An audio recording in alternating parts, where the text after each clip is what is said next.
Drama ini mengisahkan kehidupan Oh Wan-soo, seorang pemain golf yang lahir di tengah keluarga miskin. Namun ia memiliki tekad yang kuat untuk mengubah nasib keluarganya. Wan-soo kemudian berlatih dengan gigih hingga menjadi atlet golf kelas dunia. Ia memenangkan banyak kompetisi dan mencuri perhatian banyak orang, termasuk pengusaha muda bernama Kim Yong-guk. Pria beruntung itu adalah pengusaha muda yang digadang-gadang menjadi pewaris bisnis keluarga Hwaen Group. Mereka akhirnya bertemu, kemudian Yong-guk meminang Wan-soo menjadi istrinya. Oh Wan-soo semula enggan dengan lamaran Kim Yong-guk, akan tetapi menghiakannya untuk melunasi hutang sang ibunda yang menjadi pecandu judi. Singkat cerita, mereka akhirnya menikah dan menjadi pasangan ternama. Wan-soo semakin populer karena tak hanya menjadi atlet, ia juga kian aktif dalam berbagai kegiatan sosial karena memimpin yayasan amal milik Hwaen Group.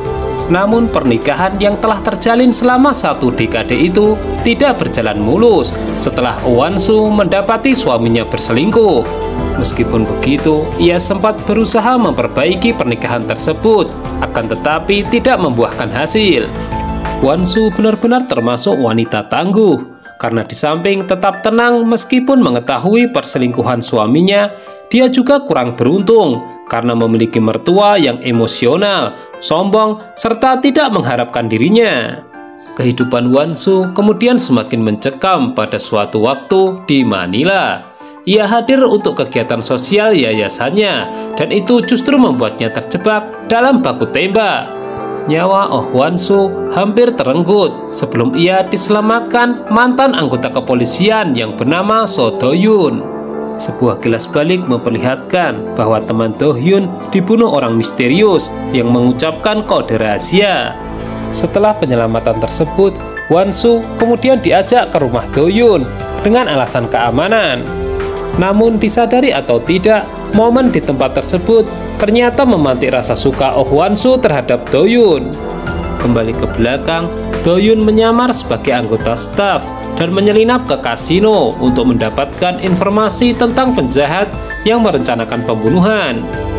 Kecurigaan Do-hyun tumbuh ketika ia mendengar tentang transfer uang yang akan datang terkait dengan pembunuhan itu. Namun muncullah Tuan Park, orang yang ia kenal. Namanya itu mengingatkannya pada pembunuh Jo-hyuk, sahabatnya.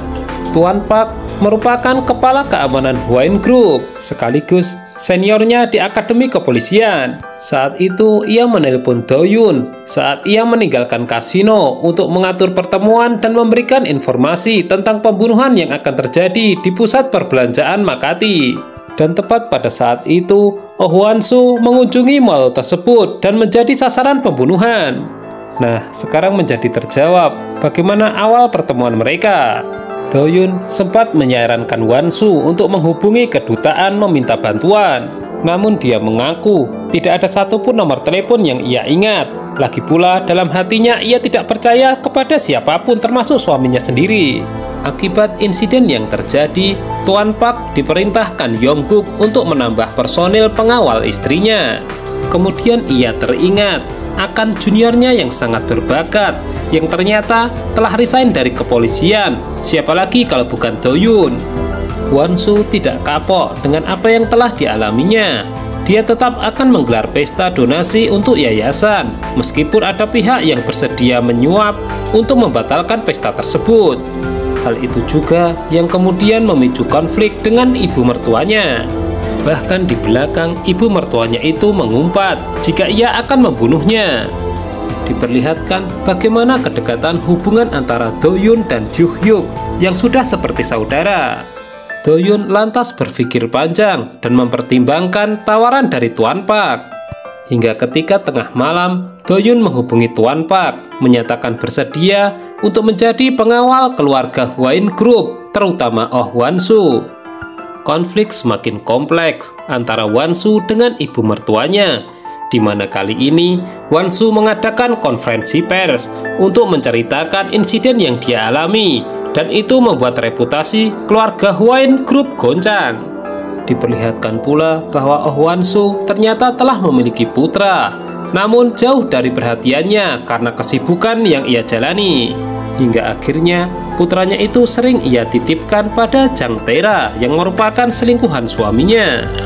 Do-yoon muncul kembali di hadapan Oh Wan-soo sebagai pengawal baru dan sempat membuat jantungnya berdebar-debar serta matanya menyorot tajam.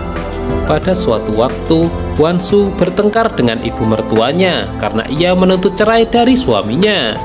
Wan-soo kemudian terlihat minum sendirian sambil memikirkan lagi bagaimana ia bisa menjalani kehidupan seperti ini. Sementara di masa lalu diceritakan bagaimana dia ditekan calon ibu mertuanya saat itu, bahwa pernikahannya hanyalah status, sementara mengenai hidupnya diatur dengan perjanjian. Do-yoon yang melihat Won-soo mabuk karena kebanyakan minum, memberanikan diri untuk memapah dan mengantarkannya hingga ke lift. Namun anehnya, Wan-soo tidak mau pergi sendirian, ia ingin diantarkan hingga ke kamar. Saking mabuknya, Wan-soo tidak bisa menemukan kuncinya hingga membutuhkan bantuan Do-yoon.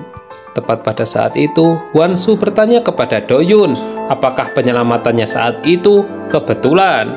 Pria itu tidak menjawab dan hanya memapahnya masuk ke dalam kamar. Wan-soo kemudian bertanya lagi apakah dia mau tidur dengannya. Namun Do-yoon justru balik bertanya apakah dia kesepian, apakah dia juga tidak bahagia. Yong-guk sempat ingin masuk ke dalam kamar, namun Tuan Pak memberitahunya bahwa istrinya itu banyak minum. Tiba-tiba di luar petir menyambar, hujan pun turun.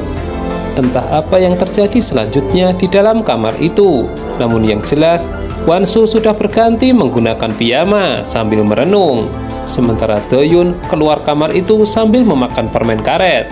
Keesokan harinya, keduanya beraktivitas seperti biasa, namun tampak kecanggungan di antara keduanya. Nah, tentunya kalian penasaran dengan kisah mereka selanjutnya. Untuk itu, dukung terus Smile Channel ya, dengan subscribe, like, share, and komen ya. Terima kasih. 살인 사건입니다.